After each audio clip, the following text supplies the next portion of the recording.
Qamchibek Qidirshoyevich biz yashab turgan Tver oblastini Rijov shahriga o'zining komandasi bilan bordi. Borganda ham jo'n bormadi.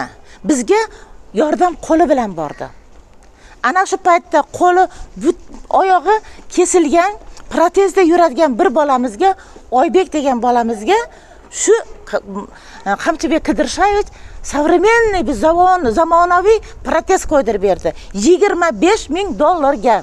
Hurmatli shahardoshlar, hamshaharlar, meni aytadiganim, mana birlikda yomon deyapmiz, ha?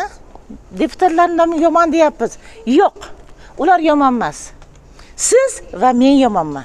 Nima uchun bizga imkoniyat berib, mana partiyalarni qo'yib, programmasini ko'rsatib, saylab ol desa biz kimga uchyapmiz? 500 so'm pul berganga, 1000 so'm pul berganga uchib ketyapmiz. Ertaga ko'zimizni yoshini oqizyapmiz. Kim yomon, kim yomon, ana yomon.